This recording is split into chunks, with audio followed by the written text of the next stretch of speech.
En ecomedios.com. Seguinos en Instagram, @ecomedios.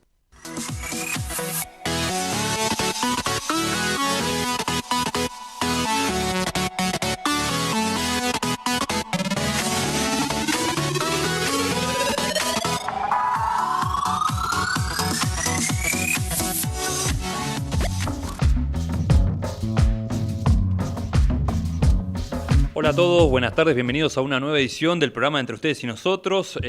Saludos a la audiencia. Hoy me han dejado solo en este arranque de programa. Ya estará llegando el doctor Enríquez y estaremos también hablando con los columnistas en este nuevo formato, el programa de 2 horas. Estaremos con muchas entrevistas muy interesantes de distintos temas de actualidad de este alocado país en el que vivimos. Hablaremos de temas de controvertidos fallos en materia judicial, de distintas cuestiones que están pasando en la política argentina actualmente. Y también, obviamente, haremos una pequeña mención, y acá hago un poquito de autobombo por el campeonato obtenido por River Plate, que acá somos varios hinchas de River y algunos otros no. Uno de ellos es el doctor Pérez San Martino, con quien estaremos conversando en este momento. A ver, no sé si me escucha el doctor. Hola, Osvaldo, ¿me escuchás? Sí, te escucho perfectamente. Ahí está, ¿Cómo te va? todo bien, estamos abriendo el programa y imagino que lo primero va a ser una felicitación a los hinchas de River por parte suya, que gran hombre de fútbol. Imagino que lo primero es eso, que el programa anterior no coincidimos. Sí, bueno, yo ya lo había anticipado, se lo anticipé a Jorge el programa pasado, así que aprovecho ahora para felicitarlos, no solo por el triunfo, sino porque realmente lo merecen y creo que el nivel futbolístico de River está bastante por encima del resto de los equipos, y ni hablar del club de mis amores, que pobrecito sigue en la lona, todavía pese a algunas ráfagas de buen fútbol que ha tenido, como por ejemplo el primer tiempo contra River, pero bueno, ahí está. Ahí está, bueno, le agradecemos el saludo, obviamente, y vamos de lleno al tema de la cuestión, que tenemos un programa largo, y un poco esta cuestión de que, a ver si nos puedes interiorizar un poco el tema de que la Corte prepara un fallo para declarar inconstitucional la ley del Consejo de la Magistratura, ¿no?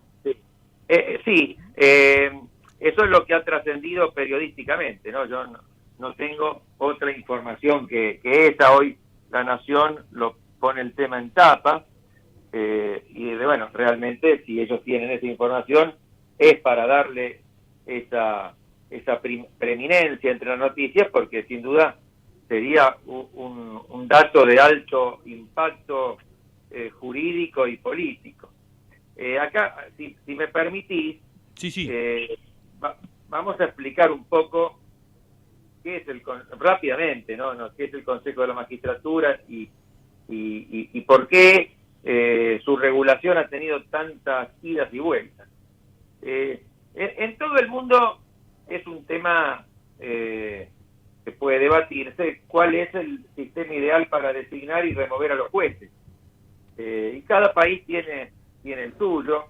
El nuestro fue, como tantas cosas de nuestra Constitución, adoptado de los Estados Unidos. En la Argentina, como en los Estados Unidos, los jueces eran designados por el presidente con acuerdo del Senado. Uh-huh. Es una designación puramente política, y podían ser removidos por juicio político, por ambas cámaras del Congreso, actuando la Cámara de Diputados como acusadora y la del Senado como juzgadora, con una mayoría calificada. Eso es igual que ocurre en los Estados Unidos. Ellos mantienen ese sistema. Nosotros, en la reforma constitucional de 1994, lo cambiamos parcialmente. ¿Por qué? Y porque en esa época había habido muchas denuncias, que no solo denuncias, realmente eran hechos ciertos, de jueces venales, de jueces totalmente subordinados al poder político, los jueces de la servilleta de Corach. Había habido muchos escándalos de ese tipo. Nosotros no suponíamos que solo estábamos en el inicio de un proceso de decadencia, de degradación de la independencia del Poder Judicial. Entonces, en la Convención Constituyente de 1994, por iniciativa de la oposición, es decir, entonces fundamentalmente de la Unión Cívica Radical, se incorporó en la Constitución el Consejo de la Magistratura y el Jurado de Enjuiciamiento. Es un nuevo órgano constitucional que tiene varias funciones, pero la más importante es la de seleccionar candidatos para jueces y la de ejercer la administración del Poder Judicial, la de ejercer poder disciplinario y la de iniciar el proceso de remoción de los jueces, que ahora está a cargo del Consejo de la Magistratura y, si prospera, a cargo de otro órgano que es el Jurado de Enjuiciamiento. Lo que pasa aquí, como pasó en muchos aspectos de la reforma de 1994, es que había distintas visiones en pugna. De hecho, el menemismo no hubiera querido introducir esta reforma, lo hizo, como aceptó tantas otras cosas, para lograr la ansiada reelección presidencial. Era lo que él quería, lo que Carlos Menem quería. Y aceptó pagar el precio de varias reformas, entre estas el Consejo de la Magistratura.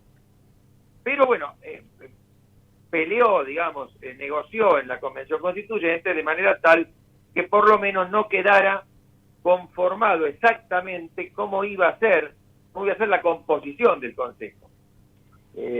Entonces, esto que debería haber estado en la Constitución no se incorporó ahí, sino que quedó, digamos, deferido al Congreso. Lo que dice la Constitución es que debe haber, digamos, ¿cómo va a estar conformado este órgano? Por representantes del poder político, de los jueces y de los abogados. Fundamentalmente, también dice algún miembro del sector científico o académico. Sí. Pero la Constitución menciona en el artículo 14 una paridad entre estos tres estamentos. Luego de la reforma de 1994 se sancionó una primera ley años después, que fue la ley 24.937, que estableció que el Consejo iba a tener 20 miembros. El presidente de la Corte se ubicaba como presidente del Consejo, y había 4 jueces del Poder Judicial de la Nación, 8 legisladores, 4 senadores y 4 diputados, 4 representantes de los abogados de la matrícula federal, un representante del Poder Ejecutivo Nacional y 2 representantes del ámbito académico y científico. Esta composición, que fue muy negociada, que tardó en salir, podía discutirse, pero era bastante equilibrada. Y así funcionó durante los primeros años. En 2006, durante la presidencia de Néstor Kirchner, se modifica esta ley y a través de la ley 26080, y esto es en el marco de un año bastante fatídico para nuestras instituciones. Sí. Se habla ahora de algunos kirchneristas supuestamente moderados o albertistas, hablan de un tiempo idílico que habría sido el de Néstor y que empezó a degradarse después con Cristina Kirchner. Esto es absolutamente falso, porque todo empezó con la presidencia de Néstor Kirchner. Ese año 2006 también se regularon inconstitucionalmente los decretos de necesidad y urgencia, por ejemplo, y se estableció en la Ley de Administración Financiera una modificación que permitía al jefe de gabinete reasignar a su gusto las partidas presupuestarias. Es decir, el Poder Ejecutivo concentraba cada vez más poder. Y también se sanciona esta ley, la 26080, del Consejo de la Magistratura, que disminuye el número de miembros del Consejo de 20 a 13, con el propósito de que el componente político, es decir, los representantes del poder político, aumenten su proporción a expensa de los representantes de los abogados y de los jueces. Sí, en aquella ocasión, Osvaldo, perdón la interrupción, Sí, curiosamente el oficialismo, o sea, el gobierno kirchnerista, fue el único que no había perdido poder, ¿no? Si mal no recuerdo, cuando se produce esta reducción de 20 a 13, que obviamente claro. si fuese por una cuestión equitativa, pero fue curioso, me acuerdo. No, bueno, es el propósito. Claro, sí, sí, sí, sí.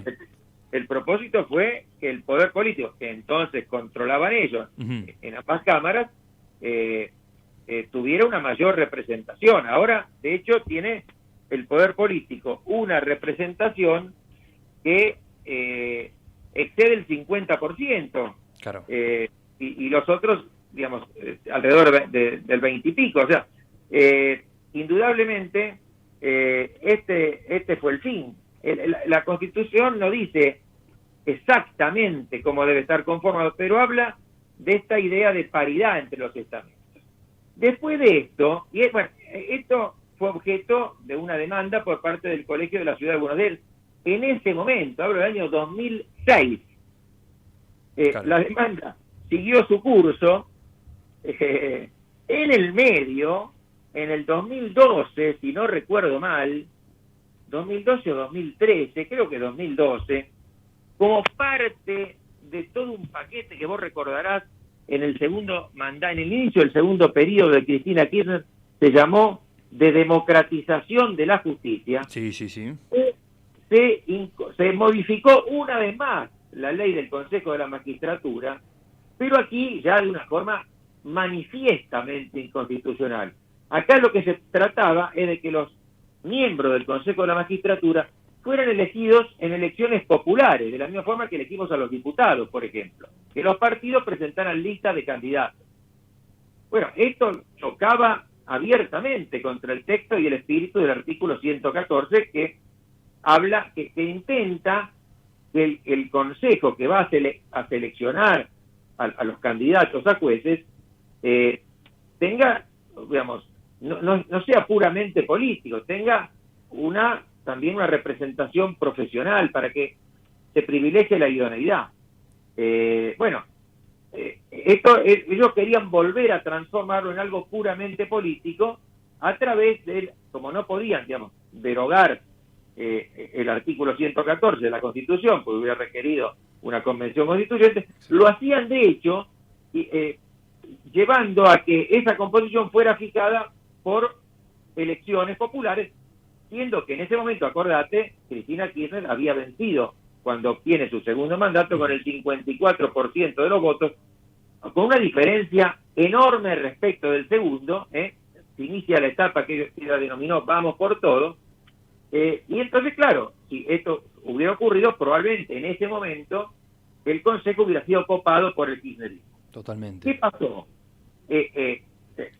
Era tan manifiesta, tan grosera la inconstitucionalidad de esta ley, que se presentaron muchas demandas y la Corte actuó rápidamente, y a través del persaltum que el kirchnerismo había hecho sancionar poco antes con el objetivo de usarlo para que llegara a la Corte rápidamente el tema de la ley de medios, no sé si te acordás, Sí, el sí. famoso 7D, es un tema más cercano a tu especialidad. Sí, sí, señor.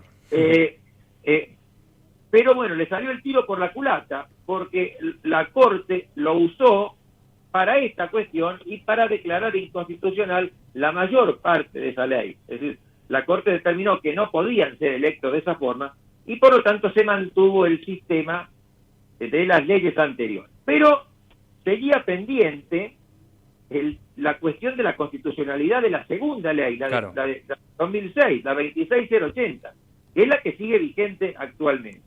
Fíjate, estamos hablando de que esta ley se sancionó en 2006. Poco después, yo no recuerdo la fecha, pero poco después fue interpuesta la demanda por parte del Colegio de Abogados de la Ciudad de Buenos Aires. Uh-huh. Recién en 2015 hay una sentencia de la Cámara Contencioso Administrativa Federal que declara inconstitucional esta ley. Y ahí, bueno, se interpuso un recurso extraordinario, y desde entonces el tema duerme el sueño de los justos en la Corte Suprema. O sea, ya pasaron 6 años en que la Corte debería haber considerado esta cuestión. Bueno, Claro. parece que lo va a hacer ahora, y parece, según las informaciones periodísticas, que confirmaría la sentencia de Cámara, es decir, declararía la inconstitucionalidad de la ley 26080. Y con esto, ¿qué implicaría concretamente en cuanto a la composición del Consejo de la Magistratura? ¿Volveríamos entonces a la composición de 20 miembros entonces? ¿O estoy pifiando? Bueno, buena pregunta, cuya respuesta no te puedo dar categóricamente, no, porque es muy buena pregunta, porque es muy difícil. Pasaron tantos años que habrá que ver. Imaginemos que la Corte declara la inconstitucionalidad de la segunda ley, de la 2608. Bueno, ¿cómo se ejecuta? ¿Cómo se implementa? No es tan fácil. Claro. Digamos, una posibilidad sería volver inmediatamente a la composición. Bueno, habría que seleccionar, que llamar elecciones. Claro, eso. ¿No? Para que se elijan los nuevos miembros, cuando pasa de 13 a 20. Exacto, de cada estamento, digo, ¿no? También. Claro, por estamento, ¿no? Los jueces y los abogados. Tendría el presidente de la Corte que asumir inmediatamente la presidencia del Consejo. En fin, una posibilidad que creo que se barajaba también es que la Corte declare la inconstitucionalidad, pero al mismo tiempo le otorgue al Congreso cierto plazo para readecuar la conformación del Consejo y, bueno, para disponer todo lo necesario para que se conforme esa nueva composición. O sea, que esto llevaría cierto tiempo. En fin, no sé qué es lo que va a pasar. De todas formas, bueno, sería por lo menos auspicioso que la Corte declarara esa inconstitucionalidad, porque es bastante claro que se está alterando la paridad que exige la Constitución. Y bueno, esto tendría además, una vez que la nueva composición estuviera en funciones, bueno, repercusiones muy evidentes, ¿no? Porque ahora el kirchnerismo tendría menos tendría, digamos, todo esto es conjetural, ¿no? Totalmente. Tendría menos peso, tendría menos posibilidad, digamos, de designar jueces amigos y de evitar la remoción también de jueces amigos que no hayan cumplido bien su función. Y en puntual, en esa nota que citás del diario La Nación, que de hecho, bueno, citamos la fuente de la periodista Paz Rodríguez Nil, hay un apartado que me parece interesante, que te extrapolo la consulta. Está un testimonio de Diego Marías, que es representante de los abogados, que en su momento estaba en el Consejo, que dice que la experiencia del Consejo de 20 ya fracasó. ¿Por qué dice esto? Quisiera... Yo lo leí también esta mañana. Sí. Realmente, no sé, habría que pedirle que aclare por qué fracasó. No lo sé, parece una afirmación meramente dogmática, si no aclara. Digamos, yo creo, yo le diría a este doctor Marías, ningún número por sí mismo tiene un carácter mágico. No importa tanto, es como cuando se habla de la composición de la Corte Suprema, por ejemplo, 5, 7, 9, 15, no importa el número en sí mismo, importa la composición. En este caso lo que importa es que se dé esa paridad entre los tres estamentos. Si es con 13, con 20 o con 30, a mí realmente me importa poco. Sí, mientras se garantice el funcionamiento y que se cumplan con las funciones, en definitiva. Y que se cumpla con ese equilibrio que requiere la Constitución. Yo diría al señor Marías, si quiso decir esto, estoy de acuerdo con usted. Si no, no sé, le pediría que aclare lo que dijo. Porque acá, volvamos al inicio. Lo que se trata es de que las designaciones y remociones de los jueces no sean puramente políticas, que tengan también un componente profesional. Es cierto que después también estos componentes muchas veces se politizan, y hemos en el ámbito de la justicia una suerte de partido político de justicia legítima.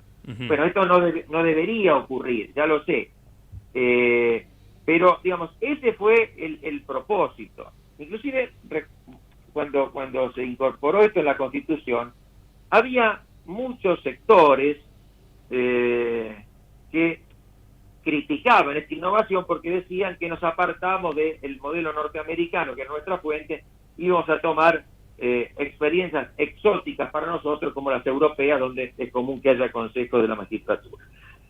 Ahora, muchos de esas personas después son los que se quejan porque se modifica la ley del Consejo de la Magistratura y se le otorga mayor proporción al poder político dentro de ese órgano, Claro. e inclusive plantean con toda legitimidad y con toda razón acciones judiciales de inconstitucionalidad. Ahora, yo les diría, algunos de ellos son amigos, les diría, pero entonces, si la acción de inconstitucionalidad tiende a que disminuya el componente político, ¿por qué estaba mal incorporar el Consejo cuando el sistema anterior era puramente político?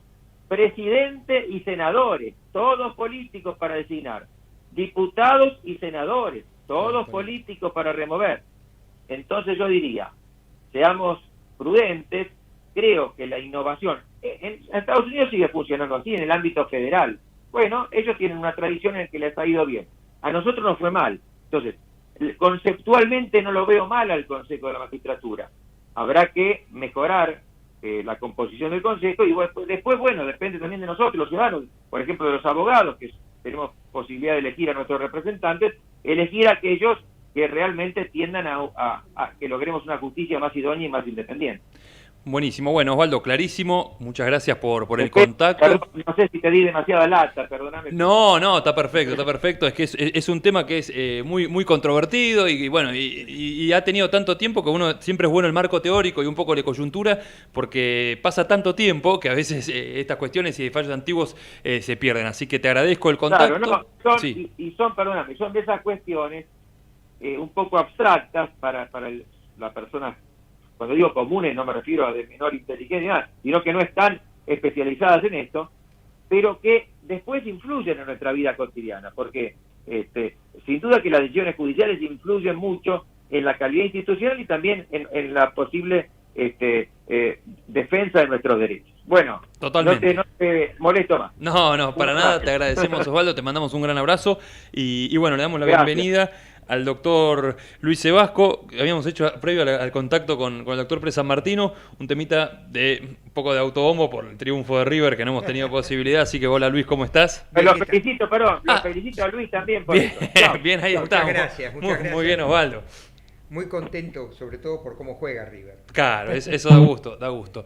Así que, de más cerca. Sí, la verdad que es un placer y bueno, lo hablamos con esto con Osvaldo, tipo futbolero también, me parece que previo a todo el tema. Y ya que estamos, Luis, te aprovecho que estábamos justo hablando, esto antes de la pausa un ratito, de esta cuestión de la Corte que prepara el fallo de declaración de inconstitucionalidad del Consejo de la Magistratura y todo esto, y ya que estamos, te aprovecho para conocer un poco tu opinión al respecto. Sí, lo que pasa, el Consejo de la Magistratura en nuestra estructura institucional es un engendro que fue incorporado en la reforma constitucional del 94 y trajo enormes problemas. Era una institución útil en Europa, donde los poderes judiciales dependían mucho no en su independencia directamente, pero sí en lo que tenía que ver con su funcionamiento institucional y su presupuesto de los poderes ejecutivos. Allá, en Europa, los consejos de la magistratura, integrados fundamentalmente por jueces, sirvieron mucho para afirmar la independencia del Poder Judicial. Acá lo que ocurrió es que la Constitución introdujo en la conducción, tanto en la designación de los jueces como en la administración del Poder Judicial y la remoción, introdujo los estamentos políticos y eso terminó politizando los colegios de abogados y la asociación de magistrados. Claro. Con lo cual, realmente no fue una institución feliz de la reforma del 94. Ahora, lo que sí creo es que la ley que derogó el gobierno de Cristina Kirchner y que se declaró la inconstitucionalidad en primera y segunda instancia, la ley originaria del Consejo de la Magistratura, que después modificó Cristina Kirchner, era mucho más equilibrada en su función que la actual. Sí. Es decir, yo creo que así como está el texto constitucional, es muy difícil tener un Consejo de la Magistratura que no tenga un fuerte ingrediente político, porque prevé expresamente la presencia de diputados y senadores, pero sí creo que se tiene que hacer se tiene que volver a la ley originaria o en su defecto hacer una ley que mantenga claramente los equilibrios para que no tenga tanta injerencia la política partidaria y mucho menos el oficialismo. Sí, sí, clarísimo. Incluso, bueno, esto que decías, la composición política, también en algunos consejos de la magistratura del interior del país, también están los consejeros populares, por ejemplo, como que esto también tiene cierta heterogeneidad con relación en cuanto a la conformación desde las distintas provincias también. Pero bueno, vamos a hacer una pausa y cerramos con este tema y enseguida regresamos y continuamos hablando con el doctor Sebasco de otros temas, no de fútbol, pero sí de otros temas tan o más relevantes como el mismo. Ecomedios.com AM1220. Estamos con vos. Estamos en vos. En Vicente López seguimos trabajando para estar cada día más seguros. Por eso, seguimos invirtiendo en tecnología al servicio de la seguridad, sumando nuevas cámaras, renovando los chalecos de nuestras fuerzas, invirtiendo en cámaras portables y en más puntos seguros. Vivamos Vicente López. Estamos llenos de historias verticales. Girá tu celular. En Catamarca tenés algo distinto para contar. Girá, girá, no te pierdas de nada. Vení a contar una historia distinta.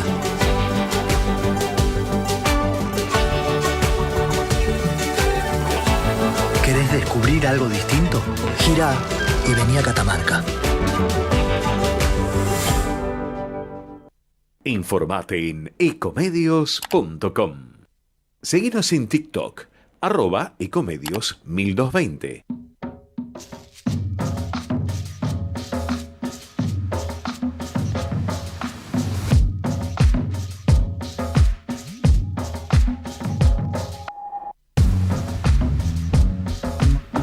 Bueno, y después de la interesante charla sobre Consejo de la Magistratura y demás, estamos ya lo habíamos presentado con el doctor Luis Sebasco. Y Luis, estamos hablando recién del enjuiciamiento que ocurrió en Entre Ríos de la fiscal adjunta. Sí, es un tema que tiene similar gravedad a lo que ocurrió con el sobreseimiento en la causa de Otesur y los Sauces, y que demuestra claramente el problema de la injerencia de la política en los sistemas judiciales, ¿no? En Entre Ríos lo que ocurrió es que había una investigación por corrupción que involucra al exgobernador Sergio Uribarri. Y allá en Entre Ríos... Actual embajador en Israel, ¿no? Actual embajador de Israel. Y allá en Entre Ríos, quien está a cargo de la Fiscalía Anticorrupción es la viceprocuradora, la doctora Cecilia Goyeneche, quien llevó adelante esa investigación con mucha enjundia y con mucho éxito. ¿Qué pasó? Cuando empezó la investigación, el marido de la doctora Goyeneche tenía un fideicomiso con otras personas que no necesariamente vinculadas, era un fideicomiso, donde estaba también, como uno de los aportantes, una de las personas que resultó involucrada en la investigación contra Uribarri. Inmediatamente, cuando comenzó esta investigación, el marido de la doctora Goyeneche renunció al fideicomiso, vendió su parte, y la doctora Goyeneche avanzó fuertemente en la investigación contra esta persona, de hecho le pidió 6 años de prisión. Sí. No obstante lo cual, la defensa de Uribarri y de otros la cuestionaron ante el Tribunal de Enjuiciamiento, diciendo que ella debió haberse excusado. Lo cual es muy banal, porque en realidad no tenía relación personal, porque la participación del marido en el fideicomiso cesó inmediatamente, y porque además está claro que ella avanzó fuertemente en la investigación. Es decir, ni lo favoreció ni nada. Sí. Bueno, ahí lo que pasa es que en el Tribunal de Enjuiciamiento tiene amplia mayoría el oficialismo, y ahora están sacando una resolución escandalosa porque no solamente la suspenden por 6 meses, sino que además, para apartarla de la causa, sino que además han hecho algo increíble. La ley del Tribunal de Enjuiciamiento y la ley del Ministerio Público de Entre Ríos establecen claramente que el órgano de acusación en el Tribunal de Enjuiciamiento es el Ministerio Público Fiscal. Claro. Eso está establecido en la ley. Y la Constitución de Entre Ríos establece que los reemplazos de los fiscales siempre deben ser dentro del Ministerio Público. Pues, ¿qué hizo el Tribunal de Enjuiciamiento con el voto de 3 jueces de la Corte? Resolvieron apartar al Ministerio Público como órgano de acusación y disponer un órgano de acusación ad hoc conformado por conjueces de la Corte. Perfecto. Con lo cual sacan a la fiscal que investiga, Claro. y ponen el fiscal propio. Exacto. Es realmente Ya sabemos cómo termina la cosa. totalmente burdo, y tiene que ver con la protección política Uribarri. Ujú.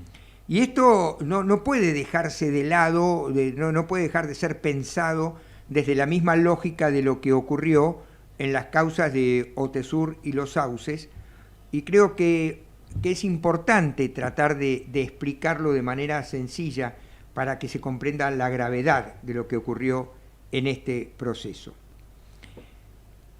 Los griegos decían que cuando la política entra al templo, la justicia huye por la ventana, ¿no? Pero también decía Rousseau que para poder vivir en paz en sociedad hay que someterse al dulce yugo de la ley. La ley nos rige, la ley no puede ser soslayada porque sí, porque en ese caso se genera una enorme incertidumbre en toda la sociedad, pero fundamentalmente quienes deben apegarse a la ley, sin ninguna duda, son los jueces. Totalmente. ¿Qué pasó en Otesur y Los Sauces? Para explicar esto hay que explicar lo siguiente primero. Hay diversos modos de estructurar los procesos penales, civiles o comerciales o laborales.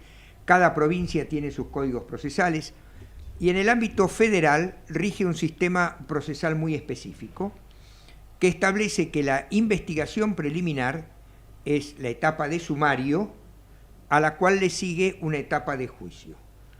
El objeto del sumario está expresamente establecido en el código y gira fundamentalmente sobre los siguientes aspectos: determinar si el hecho existió, establecer si ese hecho está previsto como delito en la ley penal, establecer quiénes son sus autores, cómplices o encubridores, y finalmente, si esos autores, cómplices o encubridores pueden ser reprochados penalmente, ya sea porque no sean inimputables o porque no estén amparados en una causa de justificación, como una legítima defensa o un estado de necesidad.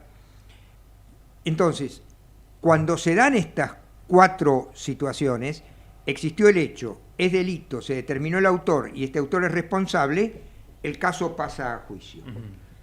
Si falta alguno de estos 4 elementos, ahí es donde aparece la opción del sobreseimiento, que es igual que una absolución. La diferencia entre el sobreseimiento y la absolución es que la absolución proviene después del juicio, con una sentencia. En cambio, el sobreseimiento es una solución que libera del proceso a la persona, sin que afecte su buen nombre y honor, antes de que haya una sentencia, ya sea, repito, porque se demostró que no existió el hecho, que no es delito, claro, que no es el autor o que no le es reprochable penalmente. En el caso de Otesur y Los Sauces, se llevó a cabo una muy profunda investigación en la que intervinieron varios jueces e instancias procesales, se ejercieron todas las defensas y se llegó finalmente a la conclusión, ratificada por la Cámara de Apelaciones y por la Cámara de Casación, que estaban dados los elementos para remitir el caso a juicio. El tribunal oral, cuando recibe un caso, lo primero que tiene que hacer, de acuerdo con el artículo 354 del Código Procesal, es verificar el cumplimiento de las prescripciones de la instrucción. Es decir, verificar, entre otras cosas, si se han dado estas 4 hipótesis: que existió el hecho, que es delito, que es el autor y que es reprochable. Una vez que verifica eso, notifica a las partes la radicación del tribunal y si verifica que no se ha dado cumplimiento, lo devuelve. Si se lo queda, notifica a las partes y las partes tienen a partir de ahí 10 días para ofrecer prueba y oponer excepciones. En este caso, el tribunal no dijo nada sobre la instrucción, abrió la instancia, las partes ofrecieron prueba, se ordenaron pruebas preliminares como unos peritajes, e intempestivamente, después que todo esto estaba en este camino y antes que los peritajes estuvieran terminados, la defensa hace un planteo de nulidad, diciendo que en realidad no hay que avanzar al juicio porque los hechos no serían delito, según la ley, no serían típicos. Es absolutamente impertinente ese planteo en esa instancia, porque en materia procesal hay una institución que se llama preclusión, que es que cuando se agotó una instancia procesal no se puede volver atrás. Claro. En el Código Procesal Penal de la Nación es secuencial, en el sentido que se van pasando etapas que van precluyendo. Este planteo, en esta etapa del proceso, nunca se acepta ni es aceptable porque la oportunidad ya precluyó y ellos ya habían hecho este planteo en la etapa de instrucción y había sido rechazado en todas las instancias posibles. Claro, ningún sentido tiene, digo, hacerlo posterior, en definitiva. No tiene sentido. No obstante eso, el tribunal le dio curso a este procedimiento arbitrario y después de darle procedimiento de escuchar a las partes, con oposición del fiscal, el tribunal resolvió sobreseer. Y acá, más allá de la irregularidad del procedimiento, hay irregularidades muy profundas en el marco de la investigación, de la resolución. ¿Por qué? Jurídicamente lo que analiza el tribunal es si, aclaremos, en los casos de Otesur y Los Sauces, lo que se investiga es lavado de dinero. El lavado de dinero consiste en darle apariencia legal a dinero proveniente de un delito. Claro. Inicialmente, la ley que previó el lavado de dinero contemplaba que el dinero que se está lavando debía provenir de un delito y que la persona imputada por lavado no debía haber participado en el delito anterior. Esa ley se modificó en 2011. Ya no se habló más de delito, sino de ilícito, y se quitó el requisito de que hubiera participado en el delito anterior. Lo que dice el tribunal oral es, bueno, en realidad estamos ante un delito continuado que se comenzó a cometer allá por 2015 y terminó en 2005 y terminó en 2014, y en ese caso, en el delito continuado, citando un fallo Muiña de la Corte Suprema, dice que hay que aplicar la ley que fuera más benigna. Claro. Entonces ellos llegan a la conclusión y dicen, por el ilícito anterior no hay condena. La ley más benigna es esa porque además no se le puede reprochar a Cristina Kirchner y a todos ellos haber lavado dinero si ellos participaron del delito anterior eventualmente. Claro. Entonces, por las dos formas, por las dos circunstancias, que no hay condena y que si lo hubiera, ellos hubieran sido partícipes del delito, ellos dicen no se le puede reprochar. Además, dicen que la asociación ilícita sería violar la cosa juzgada porque se está juzgando en otra causa, y con el delito de dádivas, que también formaba parte de la acusación, dicen, bueno, si no hay lavado de dinero tampoco hay dádivas. Claro. Un brum sin mayor fundamento. ¿Cuáles son los graves errores de esta resolución? La primera, en lo que hace al delito continuado, el tribunal cita el fallo Muiña y cita el fallo Batalla, que son incompatibles. ¿Por qué? Porque Muiña fue un caso donde en un delito continuado de lesa humanidad, y es delito continuado porque la desaparición de personas se considera que permanece mientras no aparezca, y como nunca apareció, es continuado. En un delito continuado de lesa humanidad, a Muiña se le aplicó una ley más benigna, que era la famosa ley del 2x1, que se computaba doble el tiempo de prisión preventiva hasta que hubiera condena. Ese fallo fue un escándalo. Sí. Hubo el Congreso hizo una ley interpretativa diciendo no es aplicable a los delitos de lesa humanidad, y en Batalla la Corte modificó la doctrina estableciendo que en los delitos continuados se aplica la ley vigente al momento de la sentencia, aunque sea más grave. Claro. ¿Por qué? Porque el delito nunca se dejó de cometer, con lo cual quien comete un delito lo siguió cometiendo después que la ley fue más grave. Entonces, no es que si uno está cometiendo un delito, cuando lo agravan, tiene un bill de impunidad para seguir cometiéndolo a partir de que pasa a ser delito, o que es más grave. En realidad, esta conclusión es absurda en este contexto. De última, podrían haber dicho, bueno, es delito desde 2011 en adelante, que para el caso es lo mismo. Sí, total. Pero bueno, no dijeron eso. Pero por otro lado, ellos se ponen a analizar si el delito precedente es típico o atípico, o si era necesaria la condena. Si ellos entienden que era necesaria la condena para poder hablar del ilícito precedente, nunca podían sobreseer. ¿Por qué? Porque el ilícito precedente está siendo juzgado en otro tribunal. Entonces, lo primero que tienen que esperar es que el otro tribunal se expida. Total. Entonces, como mucho, en ese caso, podrían haber planteado la suspensión del proceso hasta que se expida el otro tribunal. Lo mismo pasa con el delito de asociación ilícita. No pueden sobreseer por asociación ilícita, porque si es un hecho único la asociación ilícita y ellos sobreseen, están haciendo cosa juzgada. Claro. Y con lo cual lo están beneficiando, Sí, totalmente. pese a que están diciendo que se está juzgando allá. Pero por otra parte, también la conclusión para saber qué abarcaba esa asociación ilícita era esperar que se dicte sentencia en el otro tribunal. Es decir, que tanto desde el punto de vista jurídico como desde el punto de vista del ejercicio de la acción, no era pertinente el sobreseimiento. Como mucho, si uno tomara como válido algún aspecto del razonamiento jurídico, lo único que el Tribunal Oral 5 hubiera podido hacer era decir, señores, suspendo este proceso hasta que se dicte sentencia en obra pública y en oil combustibles para saber el alcance de los delitos precedentes y quiénes están involucrados, y a partir de ahí continuamos con el curso de este proceso según corresponda.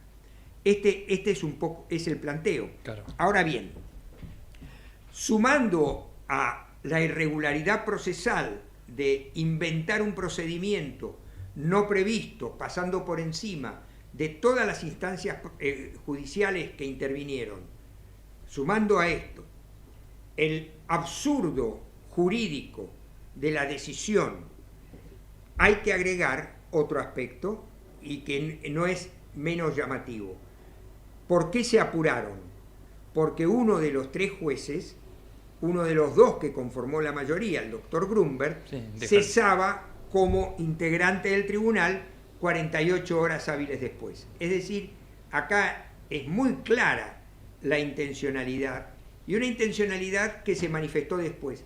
Supongamos que los jueces hubieran creído en esto claramente, debieron haberlo planteado cuando recibieron el caso, Claro. al verificar el cumplimiento de las prescripciones de la instrucción. En ese momento no lo plantearon, lo dejaron pasar, y cuando no lo plantearon, lo dejaron pasar, y cuando lo dejaron pasar, de pronto aparece el planteo de las defensas, lo toman y resuelven en un trámite express. Claramente es una irregularidad total. Un mamarracho, Sí, básicamente, sí. para hacer jurídicamente indefendible, digamos. Totalmente. Bueno, Luis, muchas gracias. Y previo a la pausa de vuelta vamos a hablar de un tema que está ligado un poco a la cuestión periodística, que es, no sé si sabías, Luis, esto lo vamos a comentar, si ves entre los dos, que hace unos días la Asociación Interamericana de Prensa publicó el índice Chapultepec. ¿Qué es este índice? Es un índice que es el segundo año que lo publican, que lo que permite un poco es ordenar a los países, América Latina, lógicamente, en términos de libertad de expresión y prensa, ¿no?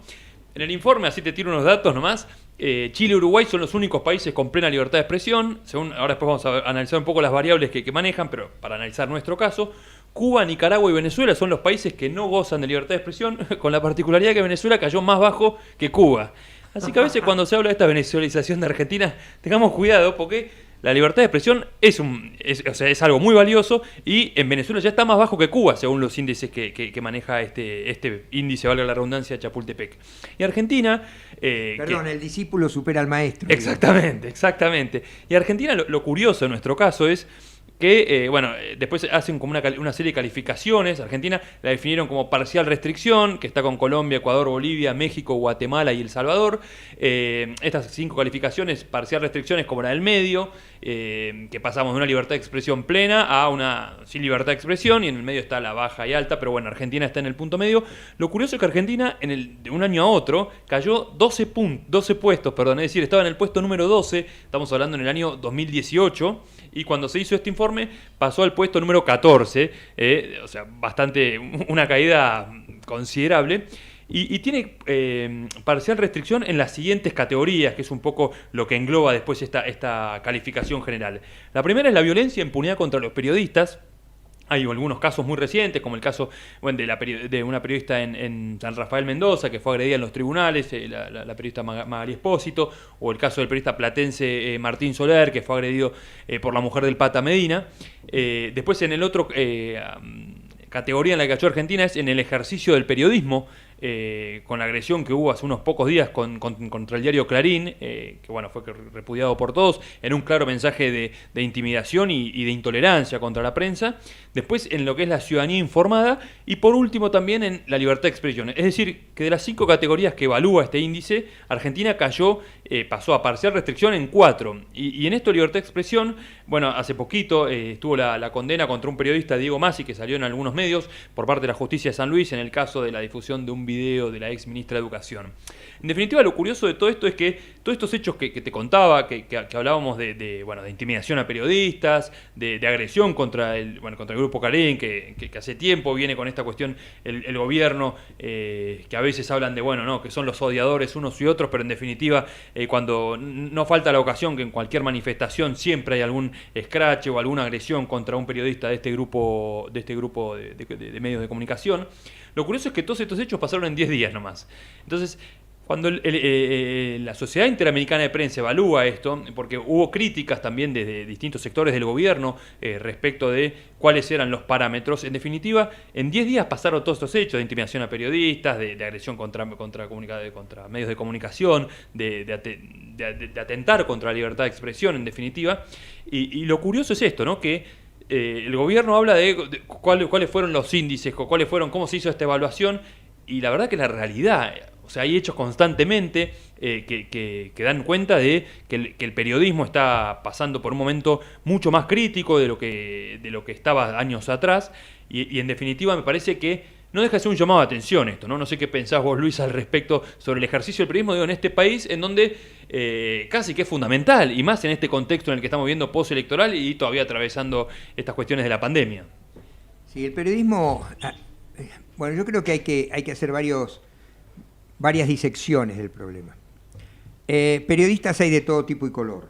Hay periodistas que mienten, hay periodistas sobornados o sobornables, hay periodistas serios, y hay de todo un poco.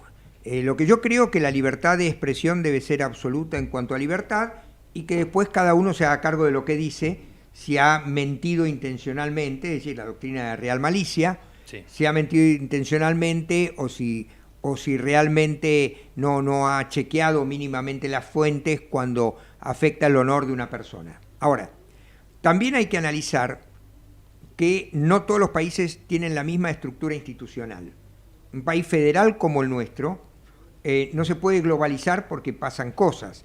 Es decir, hay provincias donde la libertad de prensa, la libertad de expresión está muy fuertemente cercenada y limitada.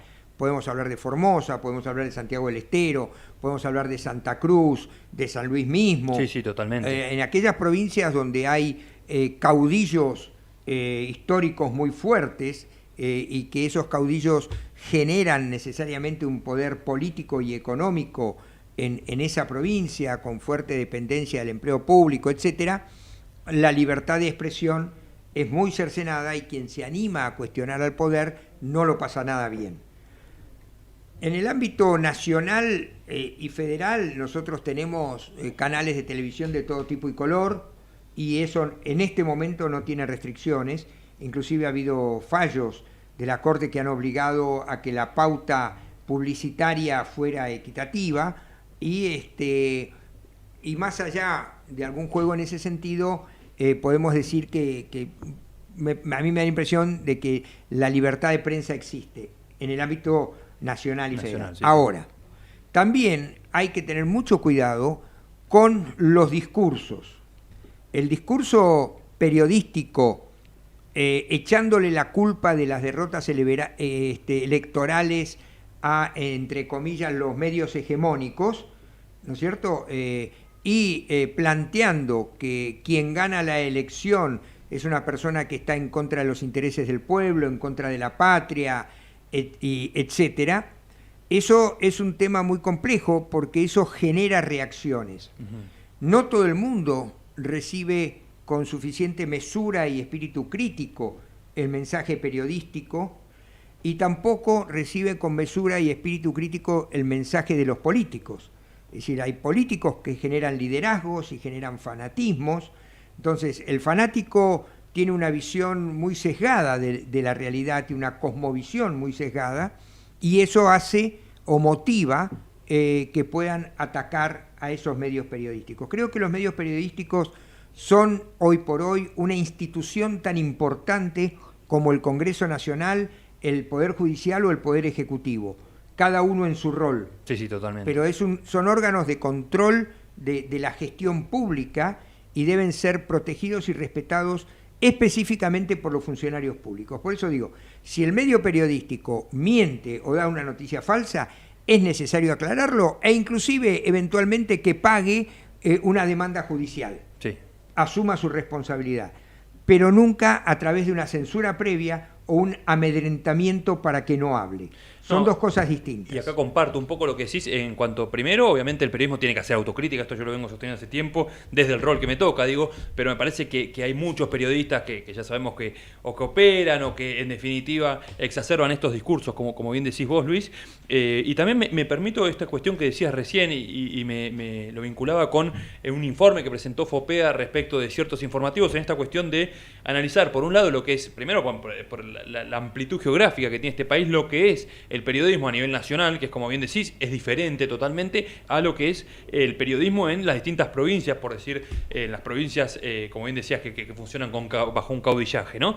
Por así decirlo. Pero es interesante y hay un informe que los invito a los oyentes a revisar, que está en la página de FOPEA, que es desiertosinformativos.fopea.org, en la que, entre otras cosas, se establece como lugares de bosque y desierto, bosque en aquellos lugares donde el periodismo tiene una mayor facilidad para llevarse a cabo, ya sea porque no recibe tantas presiones del poder político, porque tiene las condiciones tecnológicas, por así decirlo, como para ya sea una buena conectividad a internet o soportes o la infraestructura como para poder realizar la tarea periodística de la mejor manera. Pero hablabas del caso de Formosa, justo entré en Formosa porque es un caso particular que es muy interesante. El mapa, en el mapa de la provincia tenés un 80% en lo que ellos llaman desierto informativo, es decir, no hay ni un poco de posibilidad, y en la parte de la capital, que uno diría, bueno, capaz en la capital de Formosa un poquito más tendríamos que tener, para nada, es lo que ellos llaman semibosque informativo. Esto significa que en esa comunidad hay condiciones para el ejercicio del periodismo, sí, pero que enfrenta limitaciones y riesgos que pueden ser graves.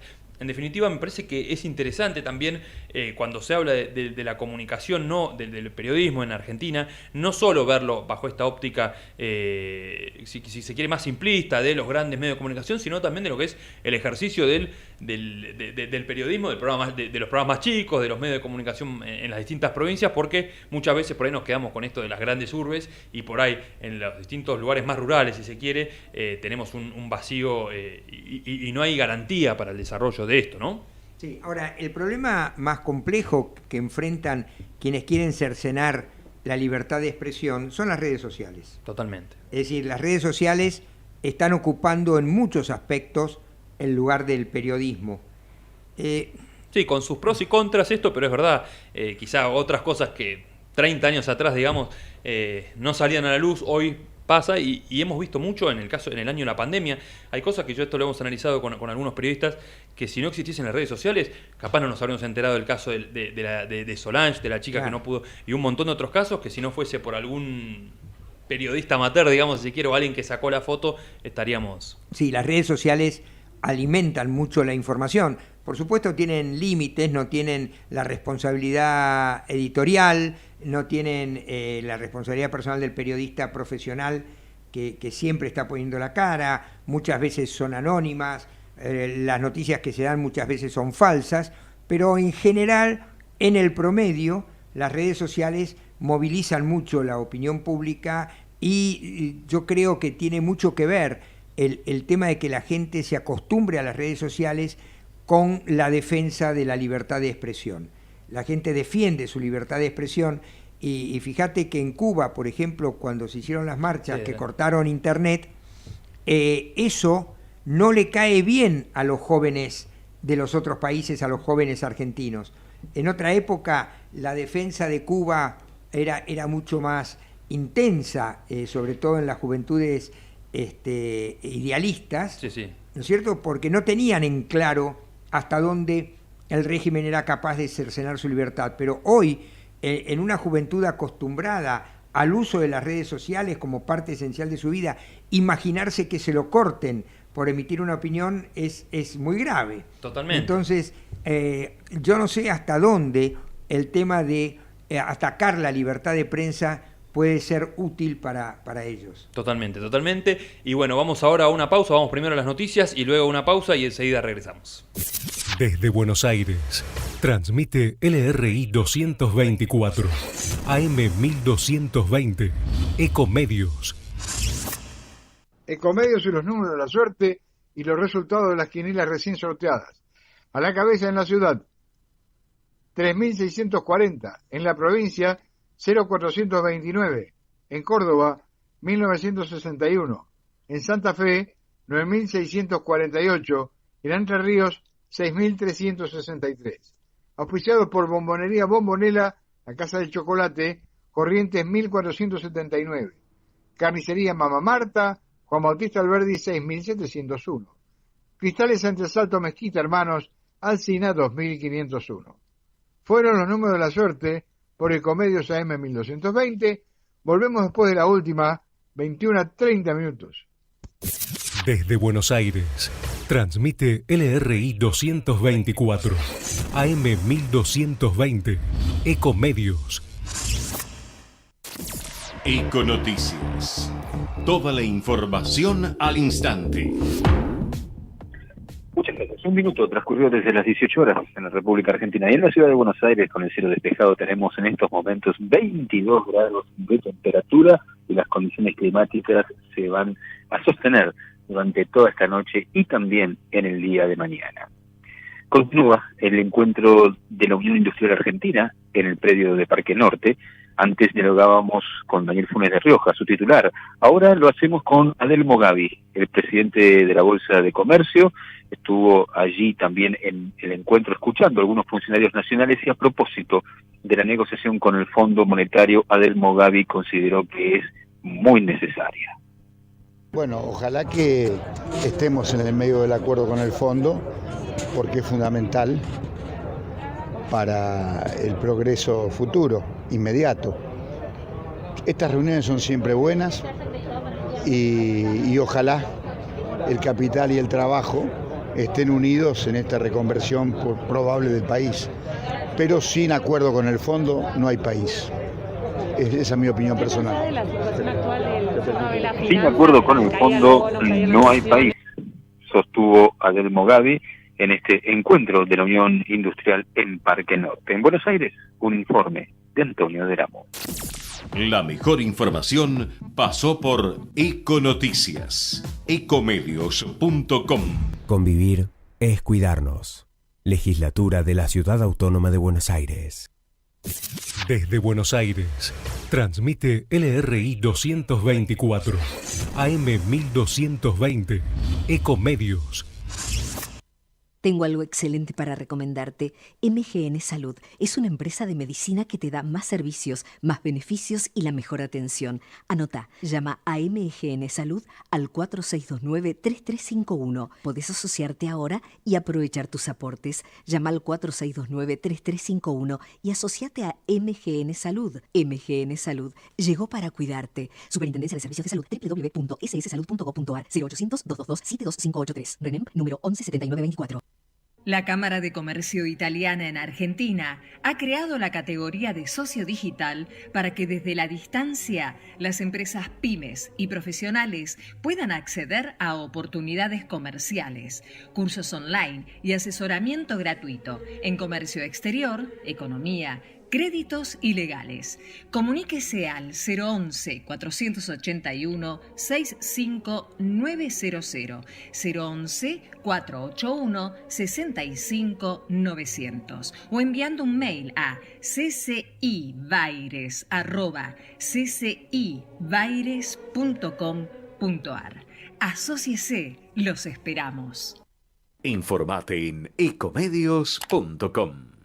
Seguinos en Twitter, @ecomedios1220.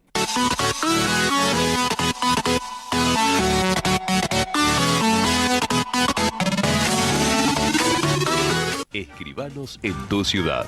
Nuestro consejo es prevenir problemas. Colegio de Escribanos de la Ciudad de Buenos Aires. Consejo Federal del Notariado Argentino.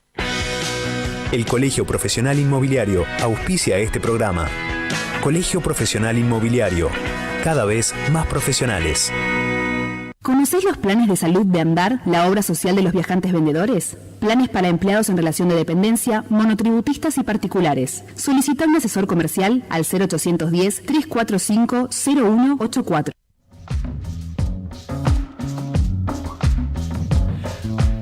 Bueno, continuamos con el programa entre ustedes.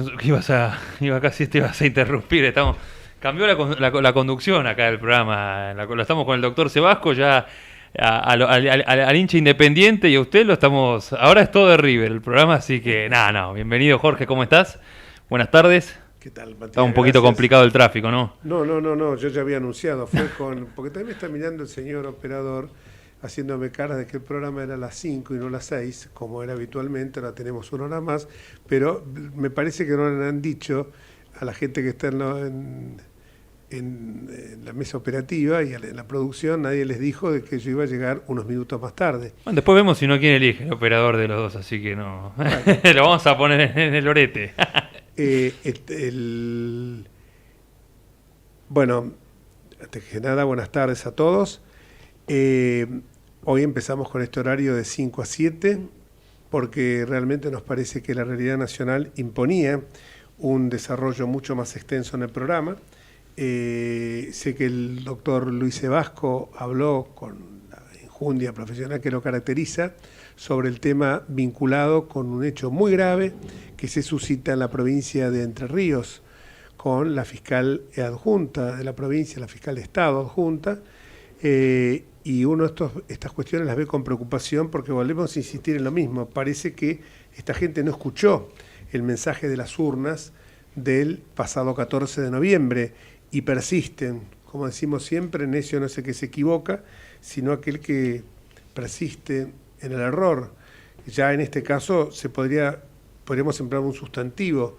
Están incurriendo en permanente estulticia, que es cuando uno está repitiendo mendacidades y diciendo tonterías en forma permanente. Hoy tenemos otro eslabón más en la cadena, el del caso de la fiscal adjunta de Entre Ríos. Hemos tenido en estos días también, que Luis lo debe haber explicado, porque justamente él es quien me patrocinó a mí y a un grupo de diputados de Juntos por el Cambio, en la denuncia que hemos hecho ante el Consejo de la Magistratura pidiendo la formación del jury de enjuiciamiento para provocar la remoción de dos magistrados que son absolutamente indignos de ocupar ese cargo en un fallo realmente escandalosamente obsceno. Las causales por las cuales pedimos es conforme al artículo 53, el juicio político, se refieren básicamente a el mal desempeño en ejercicio de sus funciones, el haber actuado con manifiesta parcialidad, en forma intencional y sobre todo también porque implica un desconocimiento inexcusable del derecho. Evidentemente, lo que ha ocurrido allí es muy grave, muy serio, como para que se pueda pasar por alto y no iniciar este juicio político. Ya creo que lo ha explicado suficientemente bien Luis. Simplemente quisiera agregar, porque hay muchos abogados que muchas veces preguntan si no nos estamos generando una intromisión injustificada, una intromisión abiertamente ilegal en el contenido de la sentencia, y realmente no estamos metiéndonos o introduciéndonos en el contenido de la sentencia, sino en la violación de normas, como lo ha explicado muy bien el artículo 361 del Código Procesal, lo explicó muy bien Luis Sebasco, que de ninguna manera generaban la posibilidad que se dictara el sobreseimiento.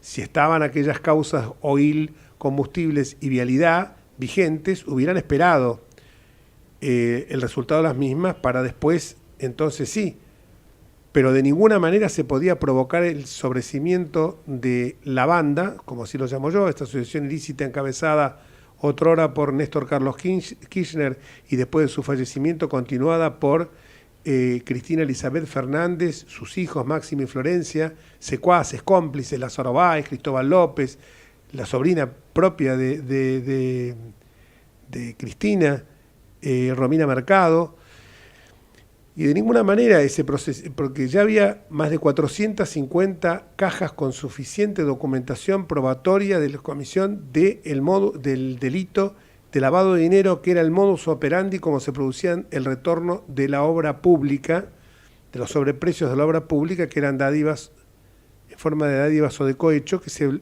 lavaban a través de hoteles que pertenecían al grupo Otesur Los Sauces y que, según decían, estaban ocupados permanentemente con convenciones, con gente alojada, y esto se demostró que no era así.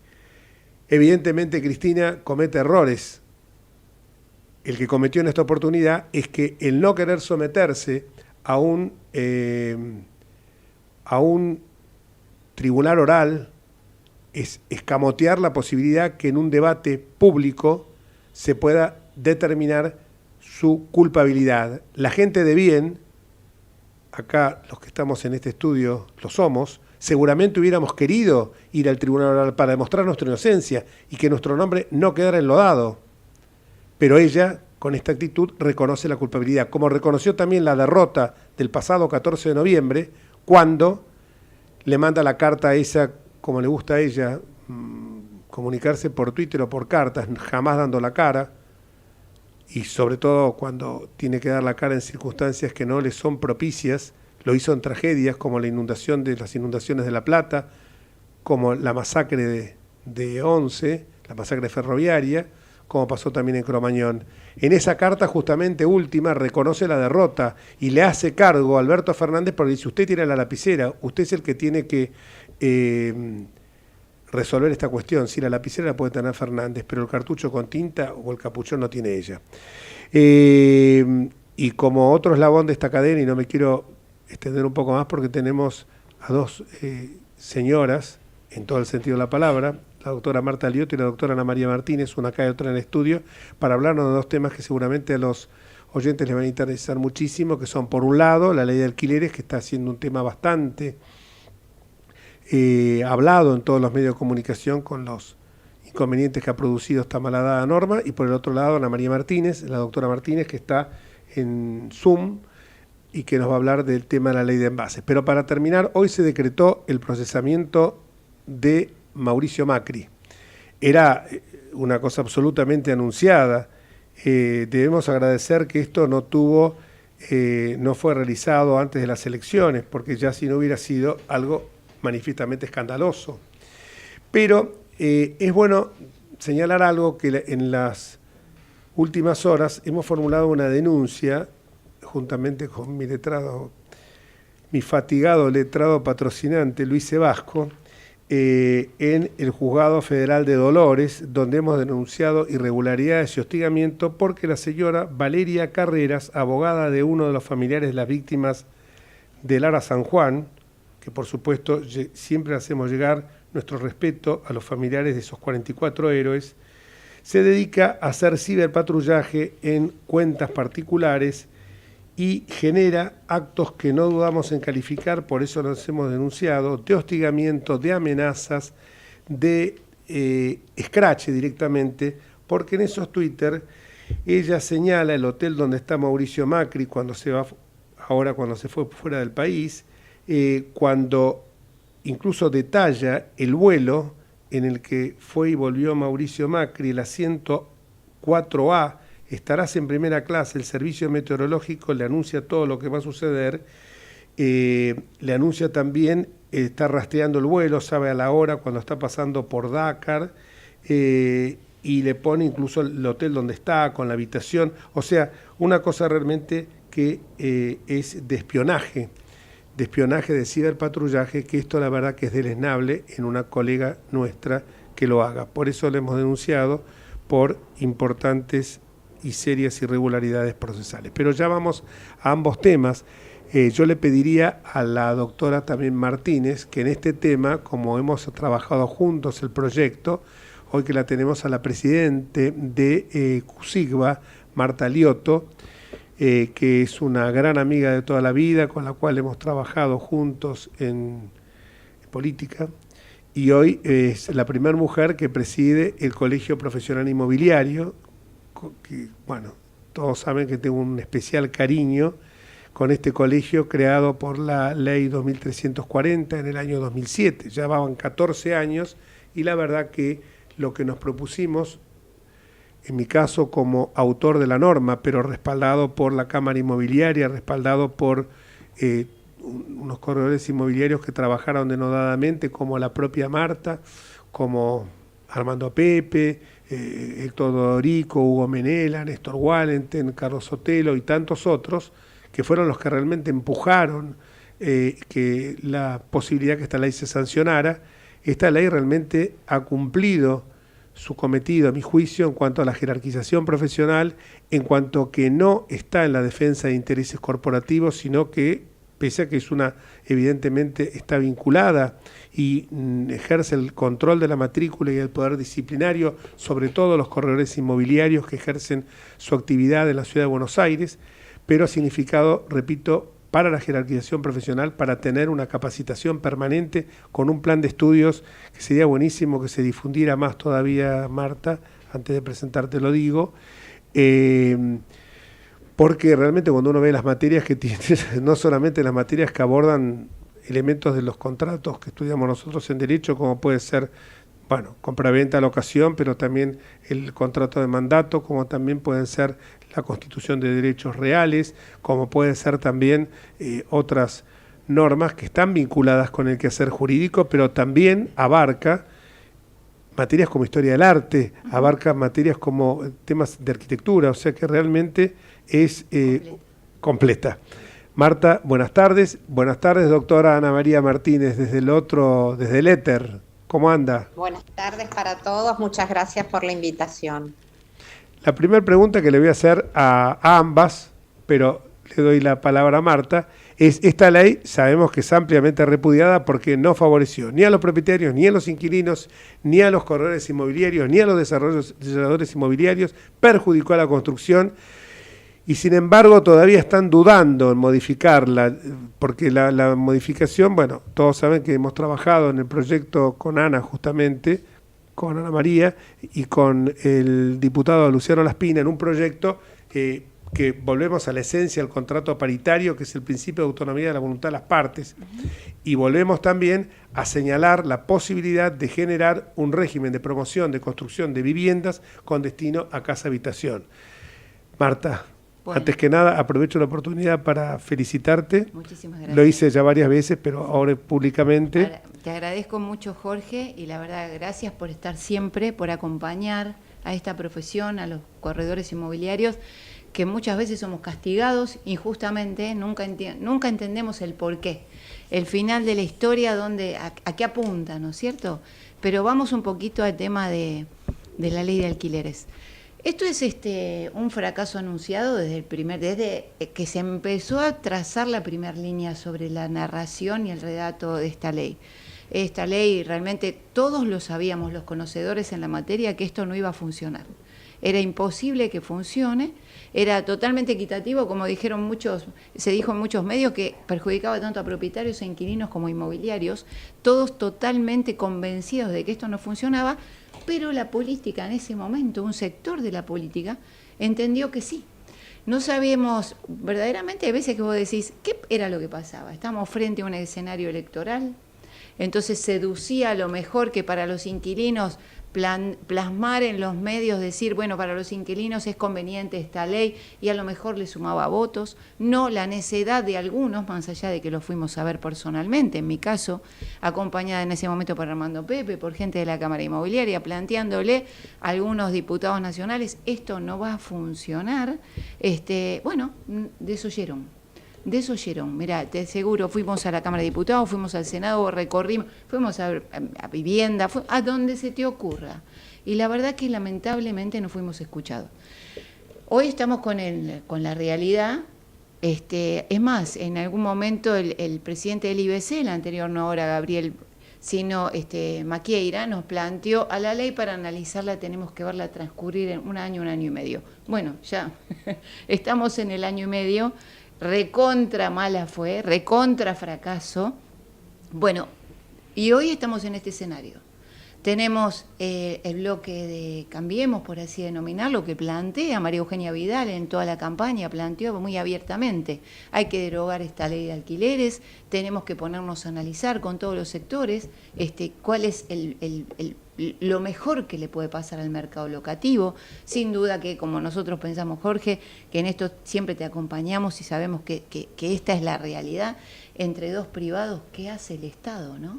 Si tenemos dos privados que se ponen de acuerdo en determinada cuestión y pactan un contrato y fijan un contrato y un corredor inmobiliario celebra este contrato y es testigo fiel de esto, imagínate que esto funciona plenamente. Si yo te quiero aumentar a vos el alquiler cada 6 meses y pacto ahora el porcentaje que te voy a y a vos te cierra eso, ¿por qué no hacerlo? No entiendo por qué el Estado te tiene que fijar plazo, monto, cantidad. No corresponde. No, intromisión absoluta en un Exacto. contrato que, repito, es paritario, pero bueno, reconozcamos que acá también, cuando llegó al recinto, porque no quiero hacer nombres, pero el propio presidente de la República, en ese momento, Mauricio Macri, cuando se enteró de esto, no estaba anoticiado y vio muy bien que un grupo importante, más de 30 diputados, nos abstuviéramos o votáramos en contra, y muchos se sorprendieron, pero es una ley que está propiciando, fue, como dijiste vos, en un periodo electoral. Esto a veces, ¿sabés qué ocurre, Marta? Que muchas veces la coyuntura no nos permite ver lo que yo machaco permanentemente, fijar políticas de Estado. Exacto. Que se prolongan en el tiempo. Y acá le voy a dar el ingreso a Ana María para hacerle recordar algo, que tu memoria, como tenés unos cuantos años menos que yo, Anita, ¿cómo te va? ¿Qué tal? Eso es relativo, pero bueno. Bueno,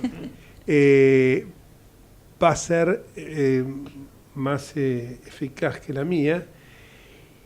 Y te quiero decir, vos te acordás que siempre este tema estuvo latente, incluso cuando se hacían reuniones en la Subsecretaría de Justicia, donde se proponían algunas cuestiones, como por ejemplo para el certificado de inhibiciones, para el certificado que se solicitaba a los garantes, a los fiadores, se eliminara una tasa que tenía que pagar. Y vino gente del registro en el registro de propiedad inmueble, y vino gente del registro de propiedad inmueble, un escribano que era excelente y que estaba a cargo de esa área, y dijo, esto es un disparate porque van a terminar desfinanciando al registro de propiedad.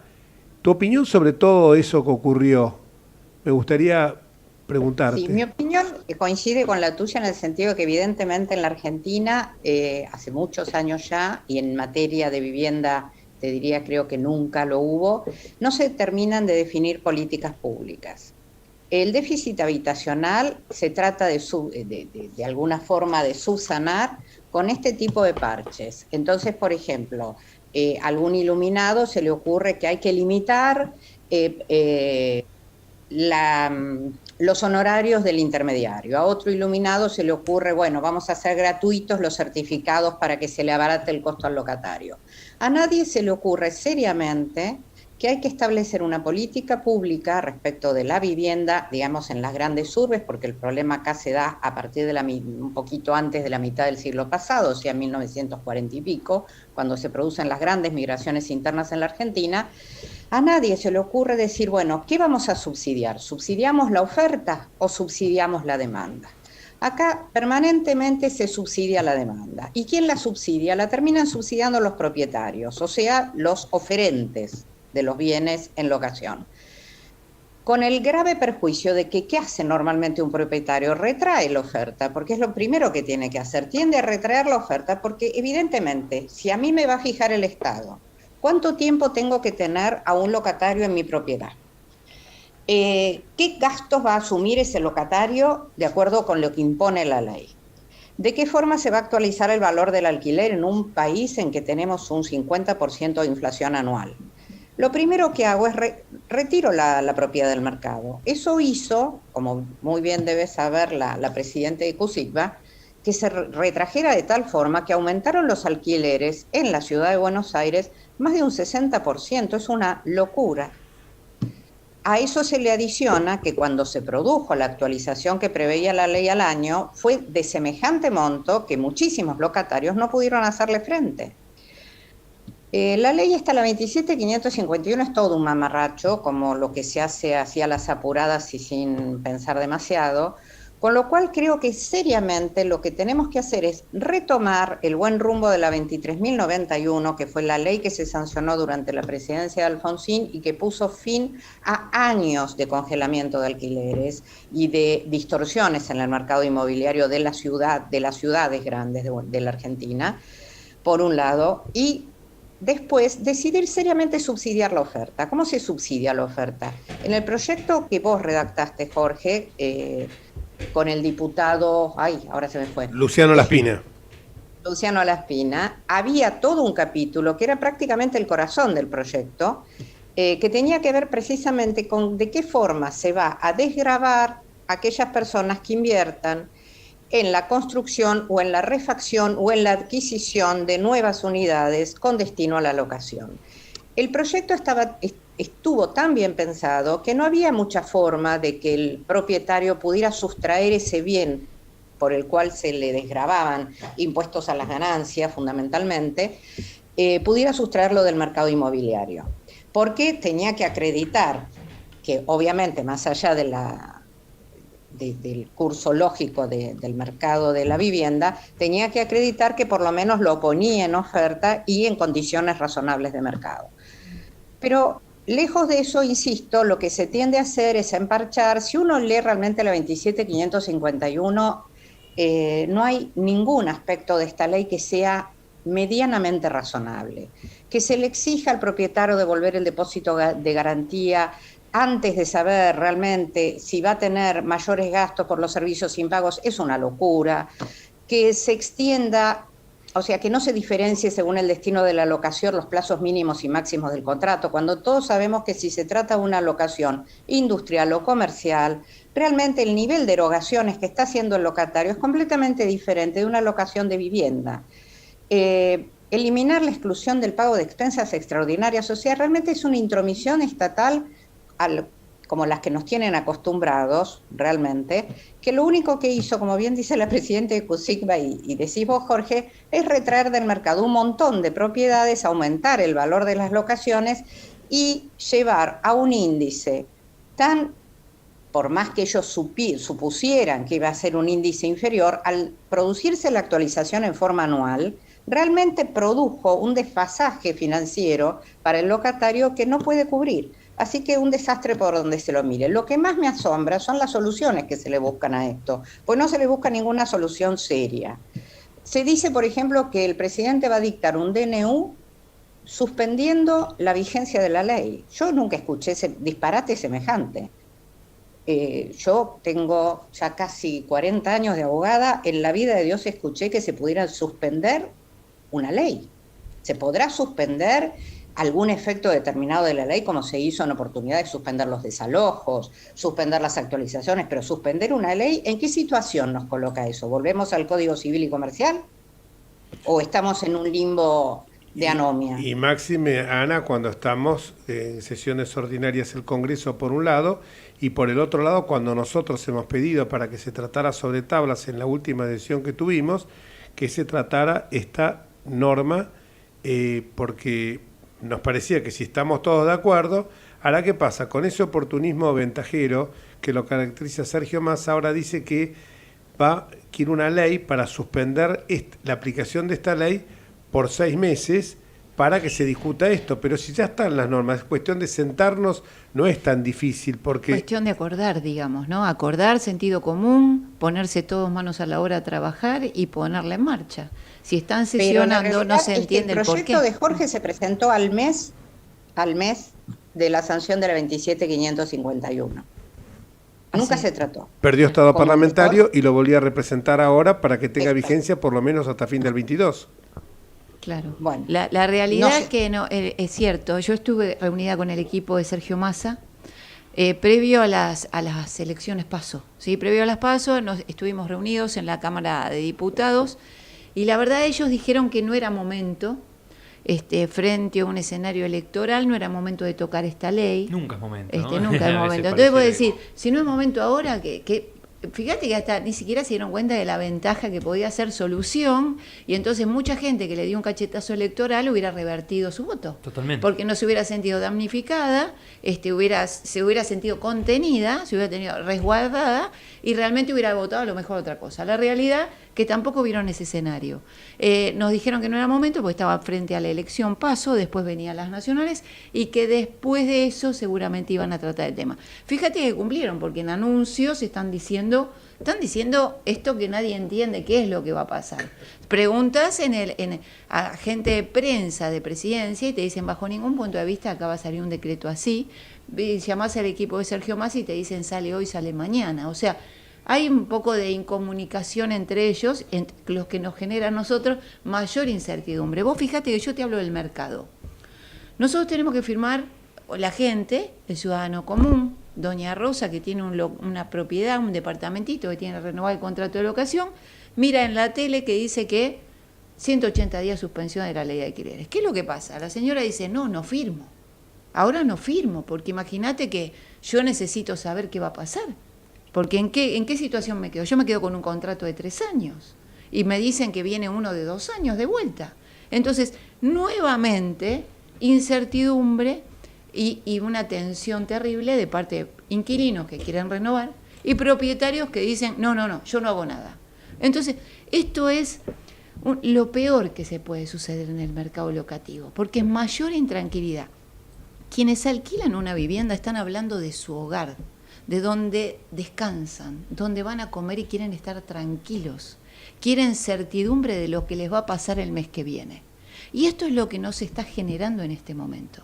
Ya la ley es un fracaso, sin duda que hay que modificarla, pero no con este tipo de anuncios que son marquesina y que realmente no sabés lo que hay atrás. Si realmente por 180 días van a suspender, como dice la doctora, vamos al Código Civil de vuelta. Si estamos en estado parlamentario, ¿por qué no tratar ahora inmediatamente y solucionar esta incertidumbre que se está generando? Además, Marta, Ana María, el Código Civil fue sancionado hace 6 años, se puso en vigencia. Y la ley 23091 de Alfonsín, de la época de Alfonsín, fue una ley que permaneció incólume durante, habrá tenido algún retoque, pero permaneció incólume durante más de 20 años. O sea que yo realmente esto es volver, es siempre, como decía Borges, el kirchnerismo, el peronismo, mejor dicho, tiene siempre el pasado como futuro, ¿no? Entonces tiene su mirada, el horizonte es el pasado. Entonces quieren volver, repiten permanentemente los mismos errores cuando un aparato normativo, por así decirlo, funcionó. Después la ley, el Código Civil fue la verdad que está en esa parte es impecable. ¿Por qué la tosudez esta? Y creo que la tosudez esta, vuelvo a repetir, tuvo mucho que ver con algún oportunismo electoral entonces y con un oportunismo electoral ahora también. Pero también quiero poner la mirada en el propietario, pero no en el propietario que a lo mejor que tiene todo el derecho de hacerlo, y en buena hora que tiene 10, 20, 30 propiedades y las ponen a alquilar porque obtiene una renta que es significativamente inferior a la que se obtenía hace otros años, hace muchos años atrás, pero que a lo mejor la mujer, el matrimonio que se jubiló y que fueron ahorrando pesitos para poder tener una vivienda que les permitiera ponerse a resguardo de la jubilación o de la pensión, que siempre va a ser magra y va a ser realmente perversa, porque estamos jugando con gente que ya está en los últimos tramos de su vida. También a eso se los está perjudicando. Vamos a una pausa, pero antes de irme a la pausa y para despedirlo al doctor Luis Jorge Sebasco, quería simplemente lo que yo agregué de Baba, que esa bolilla no la tocaste, porque tocaste Entre Ríos, tocaste Obligado y Grunberg, pero nos faltó lo de Baba del procesamiento de hoy. Bueno, lo de hostigamiento ya lo dije yo de la doctora. Sí, en realidad el juez Baba ha demostrado en reiteradas oportunidades que es absolutamente funcional al kirchnerismo y en este caso lo ha demostrado una vez más. Lo que nunca ha quedado claro, por ejemplo, es por qué interviene el Juzgado Federal de Dolores, cuando en realidad ninguno de los hechos pasó siquiera por Dolores, ¿no? Es decir, el tema de la desaparición del submarino es en Santa Cruz o en Río Gallegos. La AFI y el presidente Macri tienen su asiento funcional, o tenían su asiento funcional en la ciudad de Buenos Aires. Es decir, Dolores se ha convertido en un forum shopping del kirchnerismo, como ocurrió antes con el juez Ramos Padilla. Puf, puf.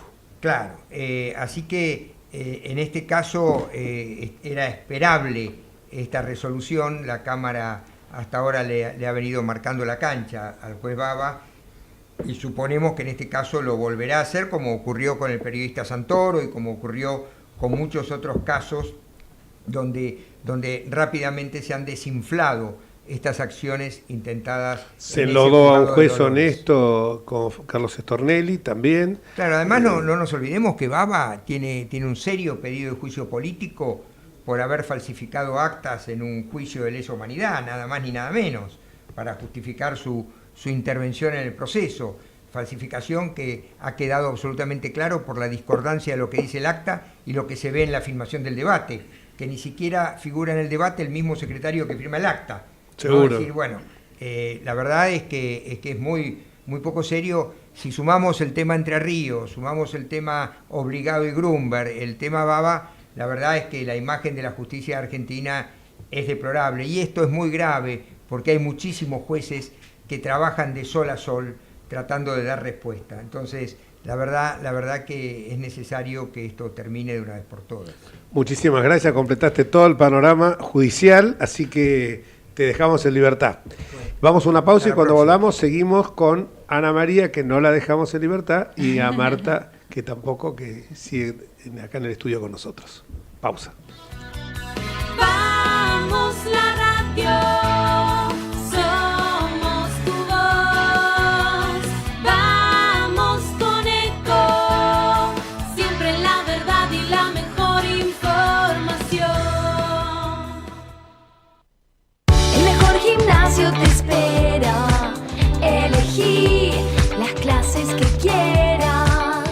En Unfit vamos a cuidarte, en Unfit venís a encontrarte.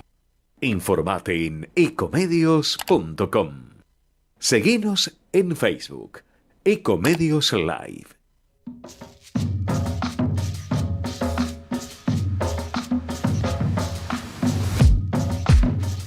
Y volvemos después de esta pausa en la cual hemos despedido a nuestro amigo el doctor Luis Jorge Sebasco para continuar con Marta Liotto y Ana María Martínez. Te quería hacer un comentario, perdón, respecto de que decía Marta recién sobre que no es tiempo a veces, y digo, o sea, que es tiempo, o sea, es una ley que evidentemente es importantísima para no solo, o sea, para todos los que vivimos, sí, por supuesto. digo, que tenemos alguna propiedad o que alquilamos también. Y en definitiva a veces, y entiendo este argumento porque lo he escuchado, como que la clase política a veces dice, bueno, no es prioridad, y digo, se aprueban, y esto por ser, acá lo saco, lo eximo de esta afirmación que hago, pero se aprueba cada boludez a veces, se aprueba cada tontería en la Cámara de Diputados o en el Senado. Y digo, esto es trascendente, porque es realmente importante, porque en definitiva impacta en la vida, en la diaria, ¿no? En la diaria y de muchísima gente, porque vos imaginate, hay gran cantidad de propietarios que es como dijo Jorge recién.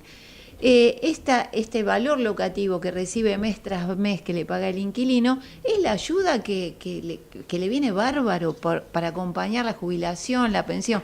Entonces, yo te hablo desde los barrios, ¿no? Sí, sí. Mi inmobiliaria está en un barrio, está en Montecastro, pegada a Villa Devoto, y la verdad que ahí no hablamos de terratenientes, ¿no? Hablamos de gente que tiene 2 departamentitos que lo da en locación, que la señora viuda cobra la pensión del marido, su jubilación, y estos 2 departamentitos a lo mejor están en 25.000 pesos cada uno, 27.000 pesos cada uno, porque son chiquititos, sí. ¿No? Entonces estamos hablando de un producto determinado que le ayudan a poder comprar los medicamentos, a poder vivir. Este escenario de incertidumbre, esta mujer entra en pánico. Porque ¿qué te dice? ¿Y el mes que viene cómo voy a hacer? Porque es así, porque llega a fin de mes con lo justo. Estamos hablando de este escenario. Trasladate del otro lado de la barrera. Vos vas al inquilino. El inquilino te plantea también esta necesidad de resolver esta situación. Yo quiero renovar el contrato porque quiero estar tranquilo. Necesito saber si me van a renovar. Necesito saber qué es lo que va a pasar. ¿Voy a hacer un contrato por 3 años? ¿De vuelta? ¿Qué es lo que voy a hacer? Entonces, estos escenarios, estos anuncios realmente generan tanto, pero tanto daño, que para veces el corredor inmobiliario, que somos quienes contenemos mucho emocionalmente, jurídicamente, acompañamos, sostenemos, no sabemos qué hacer. Nos encontramos en un escenario que decís, bueno, empiezo mañana a llamar a todos los diputados que conozco para ver si me pueden dar una alternativa de solución para calmar las aguas y poder trasladarle esta respuesta al resto de los inmobiliarios. Nosotros somos 7.000 inmobiliarios que estamos trabajando activamente en la Ciudad de Buenos Aires, 8.500 somos en total y activamente estamos 7.000 y realmente decimos, suena el teléfono en Cusicua, ¿qué es lo que pasa? ¿Qué es lo que pasa? Estos titulares no ayudan y este tipo de leyes ayudan muchísimo menos como para poder dar una solución a la sociedad, como vos decís, gran parte de la sociedad alquila o da un inmueble en alquiler.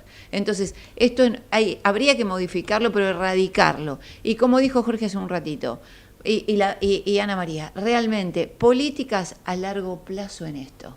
Es necesario, la vivienda, la solución habitacional tiene que ser, y mientras no haya créditos, mientras tengamos este índice de inflación terrible, mientras no haya una política crediticia en Argentina, vamos que al menos allanémosle a la gente la posibilidad de alquilar con tranquilidad, nada más ni nada menos que eso. Así como en este caso no se soluciona el tema habitacional con la ley de alquileres, otra ley, desgraciada por cierto, se está tratando en el Congreso, que bueno, yo tuve la posibilidad de expresarme claramente en contra. A veces es feo cuando uno es diputado y tener que estar planteándose de votarle en contra muchas cosas al oficialismo, pero cuando uno ve las besanías, la locura que cometen, es lo menos que puedes hacer. Hay una ley de envases ahora, y esto sé que vos no me dejó de olvidar de tu militancia política y tu interés por la cosa pública de siempre. Te hace que nos conocemos 30 años, fácil. Por lo menos. Por lo menos. Es mucho más joven que yo, era niña cuando militábamos juntos en la Unión Cívica Radical. Pero era de la juventud, aclaro ella, yo no. Esta ley de envases es una ley también que no dudo en calificarla como un nuevo impuestazo, porque se refiere al reciclado también para financiar el reciclado de la cámpora. Y esto se relaciona, más allá que ahora la va a explicar Ana, con que siempre nos preguntamos qué iba a hacer el oficialismo ante una derrota anunciada, como después de las elecciones del 12 de septiembre iba a ocurrir con el 14 de noviembre. En lugar de jugarse como en el ajedrez, la jugada anticipada, si ves que viene la hecatombe, que te hubiera permitido cambiar unos puntos, en el tema de alquileres hubieras hecho una cosa mucho más piana. Bueno, muchachos, pongámonos todos de acuerdo y sacamos una ley que satisfaga a todos. Propietarios, inquilinos, corredores, desarrolladores inmobiliarios, industria de construcción, con ese efecto multiplicador terrible que tiene. Pero, ¿qué hizo ante la previsible derrota del oficialismo? Sorpresivamente, para mí no, pero lo mismo que antes. Para mí no. Todo el mundo decía, no, van a cambiar. No, no van a cambiar. Son, como decía Borges, incorregibles. Hoy estoy con Borges toda la tarde. Porque a lo mejor compró el producto que vendía y se convenció de que había ganado. Y por lo tanto, debía profundizar ese rumbo, que no era ningún cambio, era un rumbo. Era como, vamos en el iceberg y sigamos en el Titanic y veamos el próximo iceberg a ver cómo le podemos pegar más de frente, porque en el primero todavía el casco no se partió. Tardaron unas cuantas horas en partirse. Entonces vamos a esta ley de envases. Y esta ley de envases no resuelve el problema ambiental y es un nuevo impuesto a los 177 entre nacionales, provinciales y municipales que pagamos todos los argentinos. Ana, tu opinión ya te la condicioné sobre la ley. No puedes hablar a favor. Mi opinión es aún peor que la tuya porque... A ver, una de las cosas que no deja de asombrarme de los legisladores del oficialismo en esta versión del kirchnerismo y antes del menemismo es cómo utilizan el lenguaje. Son realmente maestros en disfrazar las peores de las intenciones con los mejores rótulos. Esta ley se llama, o sea, este proyecto, y espero que nunca sea ley, porque realmente va a ser dramático, una vez más, para los cientos de miles de productores pequeños que tiene nuestro país. O sea, los termina de fundir. Creo que cada ley que esta gente idea, no sé en qué ámbitos tan esotéricos, es simplemente para eliminar la gestión privada y hacer que todo sea una gran villa gigante administrada por lo público, sostenida por cada vez nuevas cajas que van inventando. Este proyecto de ley se llama Presupuestos Mínimos de Protección Ambiental de Gestión Integral de Envases y Reciclado Inclusivo. A ver, ¿por qué le ponen presupuestos mínimos? Bueno, porque no les guste o no les guste, la Argentina es un país federal. Esto quiere decir que hay facultades que las provincias tenían antes de que se constituya la nación, y a raíz de la unidad nacional han delegado en la nación algunas de esas facultades y otras las han retenido. Obviamente el ejercicio de ciertas actividades requiere de una concertación de esfuerzos nacionales y provinciales. Y el medio ambiente, o sea, la protección del medio ambiente necesariamente es uno, porque obviamente la contaminación no conoce las fronteras provinciales. Ahora, por eso la Constitución en la reforma del año 94, si bien dice que los recursos naturales, o sea, las provincias tienen el dominio originario sobre los recursos naturales que están en sus territorios, a los efectos de la protección del medio ambiente y del desarrollo sustentable del país, genera lo que se llama un federalismo de concertación. Por un lado, la nación va a legislar sobre los presupuestos mínimos de protección ambiental y las provincias van a complementar esa legislación de presupuestos mínimos con, obviamente, una legislación y sobre todo la ejecución de las actividades que importa esa legislación, acorde a la localidad, o sea, acorde a lo que pasa localmente. Esto es nada más ni nada menos, para decirlo rápidamente, que pensar globalmente para actuar localmente, que es lo que se debe hacer en materia ambiental y en algunas otras, pero ahora estamos hablando de medio ambiente. Por eso, el Congreso Nacional en el 2002 sanciona la Ley General de Ambiente. Esta Ley General de Ambiente crea lo que se llama el Sistema Federal de Medio Ambiente. Y a raíz de esta ley, y hay 2 leyes que son anteriores, todas lo que establecen son presupuestos mínimos de protección ambiental. ¿Esto qué quiere decir? Lo que se dice es cuánto se puede contaminar, o sea, cuánto. Si se contamina, ¿qué es lo que pasa? ¿Qué recaudos deben tomar las provincias a los efectos de reducir los índices de contaminación?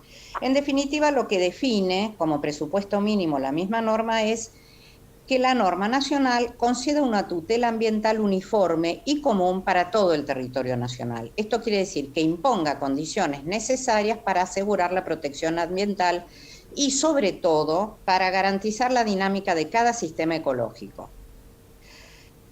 Esto es lo que puede hacer la ley nacional. Ahora, este mamarracho, este proyecto que está elaborado por el Ministerio que no es casual, por el Ministerio de Ambiente y Desarrollo Sustentable, que es el ministerio que lidera, que es titular Camandier, realmente es como un Frankenstein, porque uno tiene que ir sacando las capas del proyecto para ver realmente, más allá de que vos lo dijiste con mucha claridad, el corazón del proyecto es imponer un nuevo impuesto. Es imponer un nuevo impuesto a todos los productores del país, del cual van a ser eximidos los que decida esta autoridad de aplicación, que es el Ministerio de Nación, en tanto y en cuanto entienda que están dadas las condiciones para que no lo deban pagar. También quedan exentos teóricamente aquellos que desarrollen un sistema propio de gestión integral de envases y de reciclado. ¿Quiénes pueden hacer esto? Las grandes empresas. Las pymes, las microempresas no pueden hacer esto y necesariamente elaboran sus productos y los venden, los comercializan en envases. O sea, queda todos los sujetos comprendidos, son la totalidad de las empresas del país. Ahora, ¿por qué decimos que en realidad se trata nada más que de imponer el impuesto? Porque no da ningún presupuesto mínimo de protección ambiental en materia de envases. Ninguno, absolutamente ninguno. Uno lee todo el articulado de la ley y todo el articulado de la ley lo único que hace es crear el sistema de gestión, el Sistema Nacional de Gestión de Envases, y lo denomina, lo tengo que mirar porque la verdad son unas siglas, el SINAGE. Ahora, ¿qué Sistema Nacional de Gestión de Envases? ¿Sobre qué jurisdicción territorial la Nación puede actuar con un Sistema Nacional de Gestión de Protección Ambiental? Ninguno. La Nación no tiene ningún territorio sobre el que ejerza alguna suerte de jurisdicción. O sea, son las provincias. Ahora, todos los sistemas locales de gestión en materia de envases quedan sometidos a los lineamientos que determina este Sistema Nacional de Gestión. Esto excede en muchísimo, pero en muchísimo, a lo que autoriza al Gobierno al Poder Ejecutivo de la Nación y al Poder Legislativo de la Nación la Constitución. Tiene que fijar presupuestos mínimos, me tiene que decir de qué manera se van a reciclar para evitar que continúen contaminando el ambiente. En lugar de eso, lo único que hace es imponer a las provincias que tengan sistemas locales de gestión que pueden incorporar o no a los sistemas actuales que tienen, pero que deben incorporar sí o sí a lo que este proyecto llama los trabajadores y trabajadoras del reciclado. No solamente los tiene que incorporar al sistema local de gestión de residuos, a personas que además no están capacitadas para precisamente gestionar residuos, sí, y que además tampoco tienen la organicidad necesaria como para manejar un sistema de gestión de residuos, sino que además le impone que deben garantizarle a estas personas condiciones laborales óptimas para el desarrollo de sus tareas. ¿Esto qué quiere decir? ¿Quién va a asumir a estas personas como trabajadores formales? ¿Las provincias? ¿La Ciudad Autónoma de Buenos Aires? ¿Trabajadores de quién van a ser? No, y siendo un poquito más.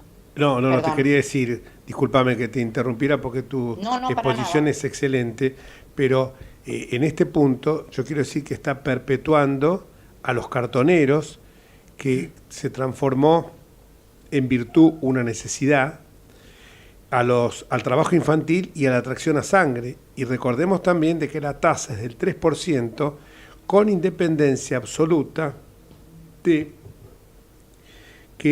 precio o sea que se fija esta tasa, que además no es tasa, eso quiero aclarar bien, porque la tasa es retributiva, siempre está asociada. Es un impuesto, porque la tasa está siempre asociada a la prestación de un servicio, y acá no hay ningún servicio. Y además se señala que la tasa ambiental, impuesto, se fija en función del precio del producto y no del precio del envase, o sea que sobre el envase, independientemente de que el contenido sea o champán francés o sea agua mineral.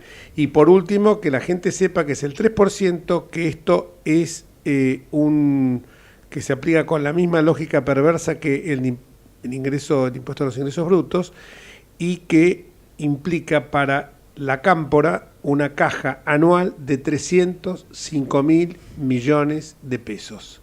Esto para que quede bien claro. Sí, Anita, te disculpa la interrupción, sí, pero... No, al revés. Estamos tan de acuerdo que vos fíjate que lo importante es, ellos la denominan porque tienen unos tasa ambiental de responsabilidad extendida, la TAREP. Ahora, como bien decís, no es una tasa. Cualquier estudiante de tercer año de Derecho que haya aprobado Derecho Tributario sabe perfectamente la diferencia entre tasa e impuesto. Porque en tanto un impuesto, el Estado al sujeto obligado al pago no le da ninguna contraprestación por ese pago. Pero en el caso de la tasa, está obligado a darle expresamente a ese contribuyente el servicio por el que paga la tasa. Primer punto. Segundo punto, ¿quién recauda este impuesto de acuerdo con la ley? Lo recauda la AFIP. O sea, es tan claro que no es una tasa que no se le permite a las provincias la recaudación precisamente de este tributo que se fija en función de un servicio que debería hipotéticamente prestar el Sistema Local de Gestión Integral de Envases, por otro lado. Encima de eso, la tasa la paga solamente el que hace uso del servicio. En este caso acá la pagan todos. Los sujetos obligados son todos los sujetos que de una u otra forma introducen un envase al medio ambiente. Y que lo terminamos pagando todos nosotros, porque eso se va a recargar sobre el precio de venta del producto. Desde ya, pero además no se recarga una vez, porque esto funciona como el IVA. En cada una de las etapas de comercialización, esta tasa, en realidad este impuesto, tributa por el envase. O sea que a mayor cantidad de valores agregados al producto, mayor cantidad de tasas. Es mentira que va a ser un 3%. Va a ser un 3% multiplicado por la cantidad de procesos que tenga ese producto. Pero lo más grave es que, además, o sea, lo más grave, más allá, es que pasan por encima de todas las facultades y no delegadas de las provincias, por lo pronto. No establecen presupuestos mínimos. Todo eso lo delega en la reglamentación de la ley, o sea, en el Poder Ejecutivo. Fija como autoridad de aplicación al Ministerio de Ambiente y Desarrollo Sustentable de la Nación. No tiene en consideración en ningún momento el sistema federal ambiental, que está creado por la Ley General de Ambiente de Nación, y es el ámbito natural donde se debaten las cuestiones ambientales entre las provincias y la Nación. Ni menciona el COFEMA. El COFEMA es un órgano constituido en el año 90 por las provincias y por el gobierno federal para tratar precisamente, es el Consejo Federal de Medio Ambiente, las cuestiones que tienen que ver con el medio ambiente. ¿Por qué pasa por encima del COFEMA? Porque este mamarracho de proyecto de ninguna forma puede ser aprobado por las provincias, porque las provincias asumen toda la carga de presentarle a esa autoridad nacional el plan anual de gestión de envases. Imagínense la carga monstruosa que implica para las jurisdicciones provinciales presentar anualmente un plan de gestión de envases. Además, impone a todos los productores de la nación, absolutamente a todos, que presenten su plan de gestión de envases en forma anual al Ministerio Nacional. O sea, va a recibir cientos de miles de planes de gestión que ¿quién va a analizar? ¿Quién va a evaluar? Seguro. ¿Quién va a supervisar? Nadie, porque la nación más alejada no puede estar del productor local. A eso se le suma que la ley también, con estas cosas rimbombantes que inventa los ámbitos territoriales de eficacia regionalizada. ¿Qué es esto? Los ATER.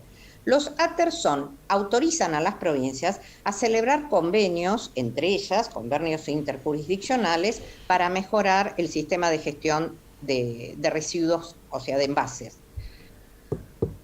No necesita que lo autorice la ley, lo autoriza la Constitución en el 124. Las provincias pueden celebrar cuanto convenio interjurisdiccional se les ocurra con la competencia en tanto y en cuanto responda a la competencia que tienen. Pero peor aún, lo que dice esta ley es que si se celebran estos ATER, tienen necesariamente que participar de lo mismo la autoridad federal. Esto no está previsto en la Constitución. Las provincias pueden regionalizarse como quieran y el gobierno federal no tiene por qué tener ninguna intervención. Tal cual. Creo que el análisis que has hecho es tan contundente que nos miramos con Marta y con Matías para que esta ley es absolutamente inviable. Y la verdad que agrego en un minuto lo peor que tiene la ley. ¿Quién administra la plata? No la administra el ministerio. Se crea un fideicomiso financiero y administrativo. Exactamente. Le gusta el FONAGER. Todo en el marco del Ministerio de Ambiente, hoy comandado por la Cámpora. Sí, este fideicomiso, del cual es fiduciante, beneficiario y fiduciario el titular del Ministerio de Ambiente, es el que va a administrar los fondos. Es una ¿Le va a caja de llegar la esta Cámpora plata a las provincias? En la medida en que el Ministerio de Ambiente disponga que le llegue. Absolutamente y si no, la discrecional. sanciona y no le llega. Ana, impecable, clarísimo y absolutamente Muy discrecional muy largo no, muy claro, muy contundente, por eso estábamos escuchándote absortos. Muchísimas gracias, pero no te vayas que ahora vamos a en proyecto un minuto descabellado, final. te tengo Totalmente, que decir, descabellado totalmente. desde el principio hasta el final. Nunca con tanta claridad nunca lo había escuchado, realmente. Lo que te quería preguntar es esto: ¿qué acciones van a llevar a cabo ahora? Porque por más que haya receso, empieza el receso, creo que va a haber sesiones ordinarias, porque me parece que todos los diputados, bueno, yo termino el 10 de diciembre, pero yo siempre sostenía que el año termina el 31 de diciembre y que los diputados no nos podemos tomar descanso ni vacaciones. Sin duda que no. Te cuento que mañana al mediodía, a la 1 del mediodía, me reúno con el equipo de Sergio Massa, un poco para que esclarezca un poquito el panorama de cómo seguir, porque con esta incertidumbre no se va a poder continuar el verano, va a ser muy duro para el escenario locativo de vivienda, así que calculo que después a la tarde te llamo y te cuento cómo, con qué nos despachamos. Muchísimas gracias. No, por favor, gracias a ustedes. Hoy pudiste venir porque la vez pasada tuviste un tema horrible de inseguridad en la calle. Me solidarizo con vos plenamente y gracias por habernos acompañado. No, y sabés que siempre, gracias a este nuevo horario de 2 horas, tenemos una ventana para que el sector inmobiliario se pueda Muchísimas expresar. Gracias. Ana María, como siempre, tan clara, tan contundente en tus apreciaciones y tan sesudas, por cierto. Muchísimas gracias y nos volvemos a encontrar el miércoles que viene. Y por supuesto a Matías, que hoy me hizo un chiste por mi hijo, me hizo un chiste por tweet y me puso que me estaba serruchando el piso. Cosa que me alegra muchísimo que lo haga. Y nosotros nos vamos hasta el próximo miércoles, si Dios quiere. Gracias a todos. Los esperamos el miércoles en nuestro nuevo horario de las 17 horas. Chau.